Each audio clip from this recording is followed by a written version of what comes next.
The Forgotten Heroes, a deep dive into the treatment of military veterans in Canada and the United States.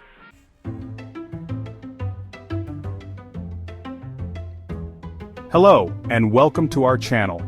Today we're diving into a subject that touches the hearts of many, but often gets swept under the rug.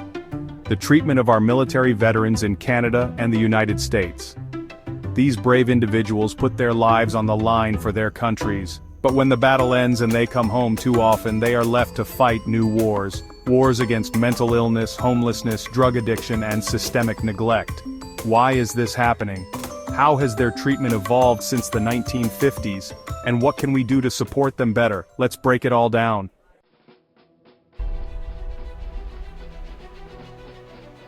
Since the 1950s, military veterans in Canada and the US have faced significant challenges.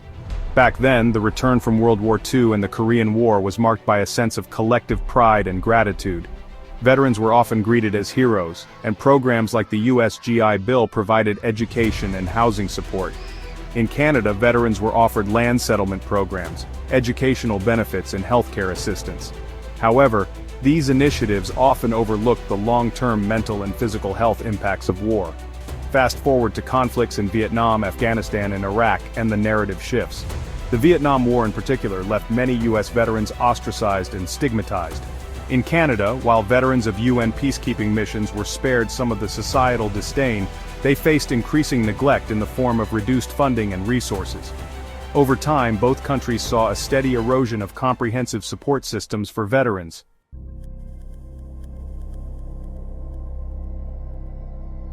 One of the most pressing issues veterans face is mental health. Conditions like PTSD, depression, and anxiety are rampant. According to a 2021 report by the U.S. Department of Veterans Affairs, about 11 to 20% of veterans from Operations Iraqi Freedom and Enduring Freedom experience PTSD in a given year. In Canada, a 2019 study found that 31% of Canadian Armed Forces veterans reported at least one mental health disorder. Despite these alarming statistics, access to mental health care remains inconsistent. While the VA in the US and Veterans Affairs Canada provide mental health services, long wait times and bureaucratic hurdles deter many from seeking help. A veteran from Calgary said in an interview, "They tell you help is there, but when you need it, you're met with walls and delays. By the time they respond, the damage is often done." The mental health struggles of veterans deeply affect their families. Spouses often take on caregiving roles, leading to burnout and emotional strain. Children may grow up in environments marked by anxiety and instability.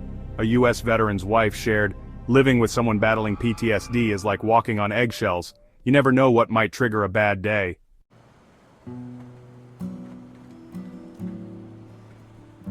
Homelessness is another grim reality. In the United States, veterans make up about 6% of the total population, but account for roughly 8% of the homeless population.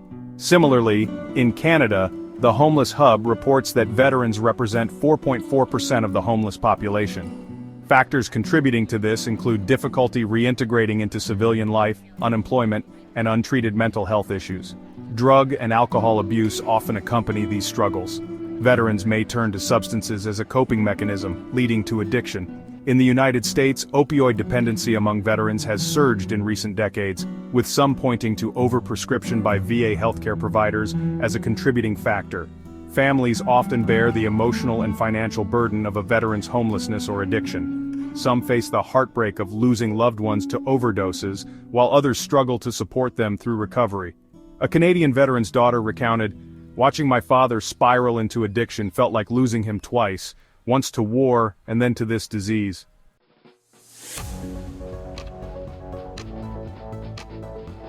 In the 1950s, the GI Bill and similar programs in Canada provided a solid foundation for returning veterans. However, as the decades passed, these programs faced cuts and restructuring. Today, both countries offer a patchwork of services. United States. The VA provides healthcare, education benefits, housing loans, and pensions. However, understaffing and funding issues persist. The Mission Act of 2019 expanded veterans' access to private sector healthcare, but some criticize its implementation. Crisis hotlines, such as the Veterans Crisis Line, which you can reach by dialing 988 and pressing 1, provide immediate mental health support. Canada, Veterans Affairs. Canada offers disability pensions, rehabilitation services, and mental health support. The Veterans Emergency Fund provides short-term financial relief. The Canadian Forces Member Assistance Program offers counseling services. Despite these programs, many veterans fall through the cracks. As one American veteran put it, "The system is there, but it's not working for us. We're treated like numbers, not people." The inadequacies in support systems often leave families to fill the gaps. This can lead to financial strain, with some families going into debt to provide medical care or housing for their veteran loved ones. A U.S. mother of a veteran shared, "It feels like we're the safety net, but no one's there to catch us when we fall."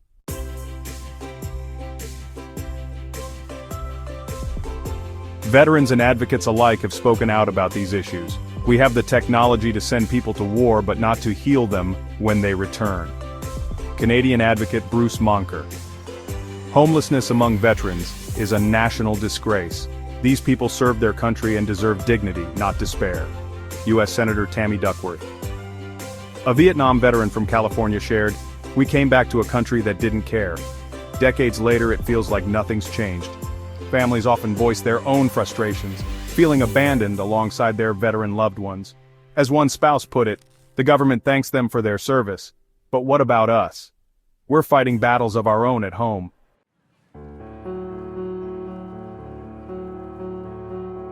If you or someone you know is a veteran in need, here are some key resources. United States Veterans Crisis Line, dial 988 and press 1. VA Healthcare, visit www.va.gov.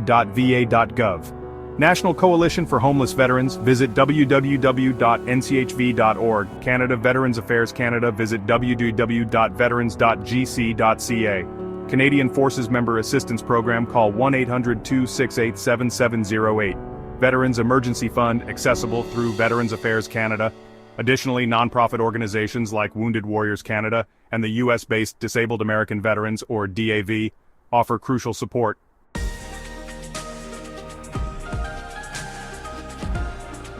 Our veterans deserve better. They fought for us. Now it's our turn to fight for them. This means holding governments accountable, donating to organizations that support veterans, and simply listening to their stories. If we stand together, we can ensure no veteran is left behind. Remember, when veterans struggle, their families do too. Supporting veterans means supporting their loved ones as well. Thank you for watching. If you found this video insightful, please like, share, and subscribe to help spread awareness. And if you're a veteran or know one, remember, you're not alone, and help is available.